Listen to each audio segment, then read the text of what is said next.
That's number one.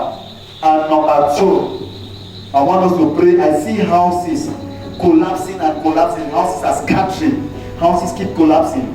What is the meaning of this? So we should be careful. Pray against earthquake. While I was praying, I saw God was showing me. I was seeing houses collapsing.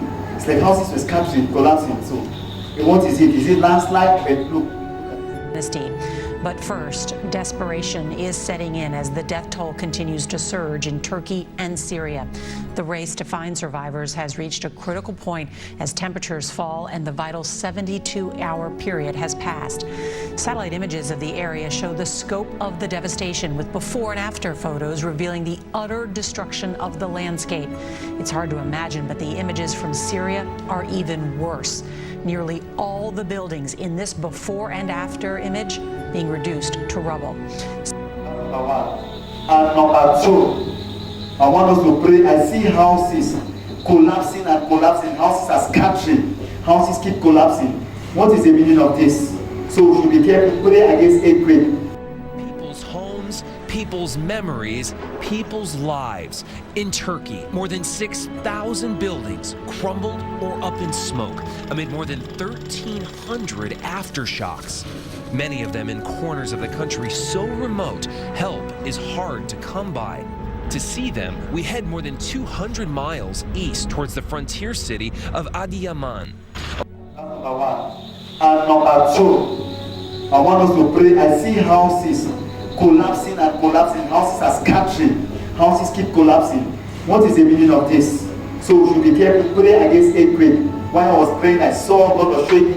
I was seeing houses collapsing. It's like houses were scattering, collapsing. So what is it? Is it landslide? But look.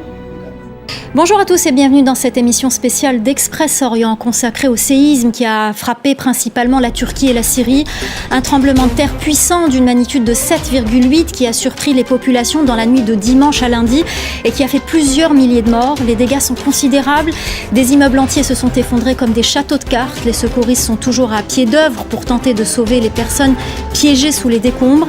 L'aide humanitaire et logistique s'organisent. Nous en parlerons avec Ronny Broman, ancien président de MSF, et Jeanne Berger, responsable des programmes d'urgence chez l'ONG CARE. Mais d'abord, cette image aérienne à Harim, en Syrie. On y voit l'ampleur des destructions. Et puis, cette autre photo en Turquie, à Hatay, cette femme en pleurs montre le drame pour ces populations.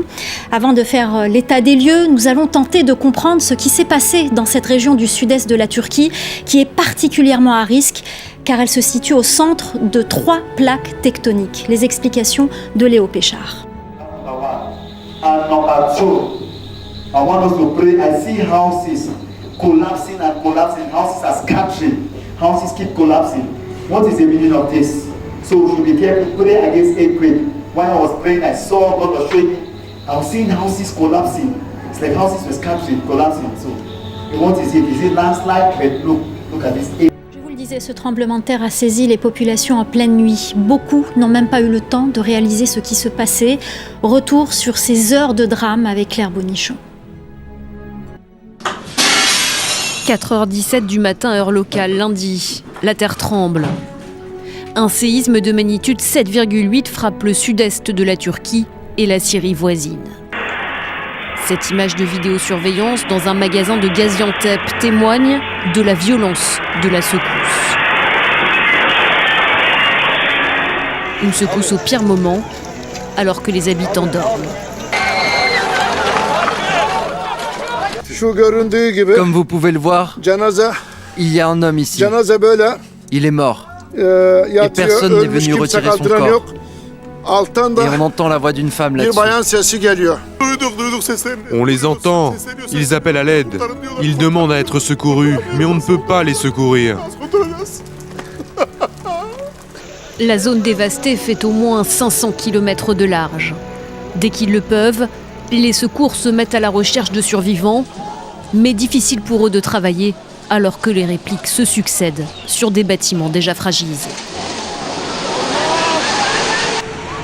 En fin de matinée, vers 11h30 heure locale, fait rare, une réplique presque aussi forte est enregistrée, de magnitude 7,5. Pendant son reportage, ce journaliste peine à rester debout. Les Syriens sont eux aussi très durement touchés. Ici, dans la province d'Idlib, toujours en guerre, la plupart des immeubles ont été détruits. I have made you the watchman over the house of Israel. So hear the words from my mouth and give them warning from me. Ezekiel 33. Revelation chapter 2 verse 29. He who has an ear, let him hear what the Spirit says to the churches. Emmanuel, God with us.